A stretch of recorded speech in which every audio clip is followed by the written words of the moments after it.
ఎఫెసీ మొదటి అధ్యాయం. దేవుని చిత్తము వలన క్రీస్తు యేసు అపోస్తలుడైన పౌలు ఎఫెసీయులని పరిశుద్ధులని క్రీస్తు యేసునందు విశ్వాసులైన వారికి శుభమని చెప్పి వ్రాయినది. ఏమంటాడంటే అపోస్తలుడైన పౌలు ఎఫెసీ సంఘానికి క్రీస్తు ప్రభువారి పరిశుద్ధతను బట్టి మీ అందరికి శుభమని రాశాడు. ఎఫెసీ పత్రిక మొదటి అధ్యాయం మొదటి వచనంలో సమాధానము శుభము అంటే మీరందరూ క్షేమంగా ఉండారని, దేవుడు చెప్పినట్టు వింటున్నారని, శుభం అని రాశాడు. మరి ఈనాడు మనకు ఆ వాక్యము, అందుకని అపోస్తలుడైన పౌలు నేను చనిపోయినా ఇది బతికిన వాడినే అంటాడు, ఇంకా వేరే చోట. కాబట్టి ఆయన బతికుండి వాక్యం మనతో మాట్లాడుతున్నాడు. మనం ఎలా ఉండాం? దేవుడు చెప్పినట్టు మనం నడుస్తున్నామా? ఆయన అడుగుజాడల్లో ఉండామా? మనకు శుభం అని దేవుడు ఉదయకాలంలో లేచి మనకి చెబుతున్నాడా? లేకపోతే మన ఇష్టానుసారంగా నడుస్తున్నామా? ఒకసారి మనం ప్రశ్నించుకునే వారంగా ఉండాలి. మన తండ్రి అయిన దేవుని నందు ప్రభు అయిన యేసుక్రీస్తునందు మీకు కృపయు సమాధానమును కలుగునుగాక. ఏమంటున్నాడండి? మన తండ్రి అయిన దేవుడి యందును యేసుక్రీస్తు కృప సమాధానం మీకు కృపయు సమాధానమును కలుగునుగాక. ఎవరి దాకా కలిగిద్దంటండి? మన తండ్రి అయిన దేవుడు తన కుమారుడైన యేసుక్రీస్తు ద్వారానే కృప సమాధానం. కృప సమాధానం రావాలంటే మనం ఎలా ఉండాలి? ఆయన చెప్పినట్టు మనం వినేవారంగా ఉండాలి. ఆయన అడుగుజాడలో మనం నడిచేవారంగా ఉండాలి. లేవంగానే ఆయన్ని గణపరిచే వారంగా ఉండాలి. ఆయన మాటకు లోబడే వారంగా ఉండాలి. ఆయన ఎలా చెబితే అలా మనం ముందుకు సాగే వారంగా ఉండాలి. అప్పుడే మనకి కృపా సమాధానం దొరుకుతుంది. లేకపోతే దొరికిద్దా? దొరకదు. అందుకనే కీర్తనలో చెబుతున్నాడు, దుష్టులు ఆలోచించకున్నాడు ఒక పాపుల మార్గంలో నిలవక, అపాసులు కూర్చున్న చాటు కూర్చుండక, యెహోవా ధర్మశాస్త్రం ముందు దివారాత్రులు ధ్యానించేవాడు ధన్యుడు కదా. కృపా సమాధానం కలగాలంటే ఆయన యందు దివారాత్రులు ధ్యానించే వారిగా ఉండాలి. ధ్యానిస్తున్నామా? లేదే. మనకి ఇష్టమైన ప్రకారంగా జీవిస్తాం. మన నోటికి ఏది వస్తే అది మాట్లాడతాం కదా. ఎందుకంటే మనం సాతానికి సమయం ఇచ్చే వారంగా ఉంటాం. కృపా సమాధానం కావాలి అంటే ఆయన చెప్పినట్టు మనం వినేవారంగానే ఉండాలి. ఆయన అడుగుజాడల్లో, క్రీస్తు అడుగుజాడల్లో కదా. పేతురు క్రీస్తు ప్రభువారు నేల మీద నడుస్తుంటే నేను నడుస్తాను అన్నాడు. విశ్వాసం ఉండే వరకు నేల మీద నడిచాడు. విశ్వాసం సరిగిలాక ఏమైపోయాడు? మునిగిపోయాడు కదా. మనం కూడా అలాగ మునిగిపోయే వారంగా ఉంటాం. విశ్వాసం ఉన్నంతసేపు దేవుడి మీద ఆధారపడతాము.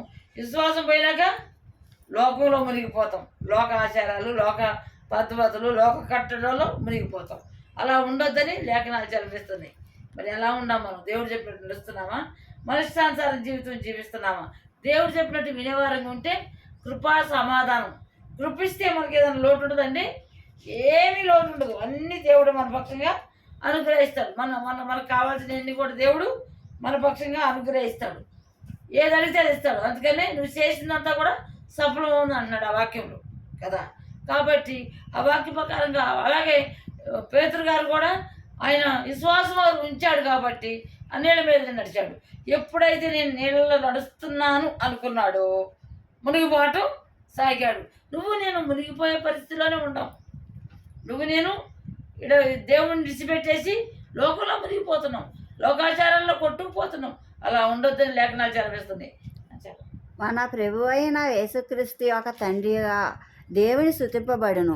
ఏమన్నాడండి? మన ప్రభు అయిన యేసుక్రీస్తు యొక్క తండ్రిగా దేవుడు స్తుతింపబడును గాక. నామమును స్తుతించాలంటండి. మన తండ్రి అయినా యేసుక్రీస్తు ప్రభు వారిని బట్టి దేవుడి నామం స్తుతించబడును గాక. ఆయన మన లోకంలోని మాంస రక్తాలు గలవాడుగా వచ్చాడు. కానీ ఆయన నామంలో స్తుతిస్తే దేవుని కనపరిచిన వారుగా ఉండామా? అలా లేవు. మన ఇష్టానుసారంగానే, ఇష్టమైన రీతిగానే కదా. ఏ రకంగా జీవిస్తామండి? నేను ఇంతకు ముందు కూడా చెప్పా, ప్రార్థనకు వచ్చేటప్పుడు చాలా నీట్గా వస్తారు, ప్రార్థన నుంచి పోయేటప్పుడు ఈడ్చి కొట్టి ఎల్లోళ్ళగా ఉంటారు. అలా ఉండకూడదని ఈ లేఖనాలు చదివిస్తున్నాయి. నిజంగా మన దేవుడు గణపరిచేవారు మనల్ని బట్టి నిన్ను బట్టి దేవుని గణపరుస్తున్నారా? లేకపోతే అవమాన పాలు తెస్తున్నామా? మనం పరీక్షించుకునే వారంగా ఉండాలి. అలా లేకపోతే దేవుడు మనకు కృప ఇవ్వడు, సమాధానం ఇవ్వడు. ఆయన దీవులు కూడా మన పక్షంగా దయచేయడు. కృపా సమాధానం ఇవ్వాలంటే దేవుడు చెప్పినట్టు మనం నడవాలి. ఆయన క్రీస్తునందు పరలోక విషయములలో ఆత్మ సంబంధమైన ప్రతి ఆశీర్వాదముని మనకు అనుగ్రహించును. క్రీస్తునందు పరలోక సంబంధమైన విషయాల్లో ఆత్మనందు ప్రతిది కూడా మన పక్షంగా అనుగ్రహించాడు, అంటే ఇచ్చాడు. పరలోక సంబంధించిన ప్రతి మాట మన పక్షంగా అనుగ్రహించి ఇచ్చాడు కదా. ముద్రించబడ్డాయి అంటే మనకి ఇచ్చాడని లెక్క ఈ లేఖనాలు పెట్టి. ఇవ్వకపోతే ఇప్పుడు మనం చదివేవాళ్ళమా? క్రీస్తు ప్రభువారు వచ్చి వెళ్ళిపోయాడు కదా, మనం వెళ్ళేవాళ్ళం కాదు. ఎల్లబడ్డవారు ఎడవబడ్డవారు సంఖ్యలోనే ఉండేవాళ్ళం కదా. పరలోక సంబంధంలో ఇలా ఉంటుంది. పరలోకంలో ఈ రకంగా జీవించాలి, జీవితేనే పరలోక పట్టణానికి వారసులు అన్నాడు. కింద ఎట్లా అనగా తన ప్రియునియందు తన ఉచితముగా మనకు అనుగ్రహించెను. తన కృపా మహిమని కీర్తి కలుగునట్లు తన చిత్త ప్రకారమైన దయా సంకల్పము చెప్పున యేసుక్రీస్తు ద్వారా తనకు కుమారునిగా స్వీకరించుటకై అన్నాడు. ఎట్లనగా తన కృప చొప్పున క్రీస్తు మహిమను మనకి అనుగ్రహించాడు. కీర్తి, సమాధానము, కృప మన పక్షంగా దయచేశాడు. ఆయన బట్టే. ఆయన లేకపోతే మనకు కృప లేదు, సమాధానం లేదు కదా. మన పితరులు వెంట అగ్గిలో రాలిపోయారు కదా. వెంట అగ్గిలో ఇజ్రాయేలు ఐగుప్తు నుంచి కానానికి వెళ్తానికి 40 రోజులు ప్రయాణం, 40 సంవత్సరాలు పట్టింది. ఆ తరంలో ఉన్నవారు అందరూ కూడా రాలిపోయి అంట. ఆ తరంలో ఉన్నవారు 2 మాత్రమే వెళ్ళారు. ఆ 2 ఎవరండి? కాలేబు, యెహోషువ ఫ్యామిలీ మాత్రమే వెళ్ళిందంట.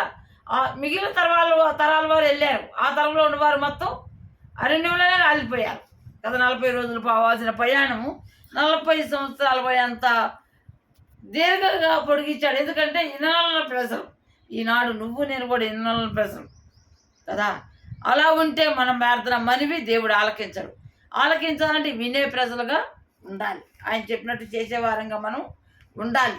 ఆయన అడుగుజాడలో నడిచేవారంగా ఉండాలి. అలా ఉంటేనే దేవుడు మన మనవి ఆలకిస్తాడు.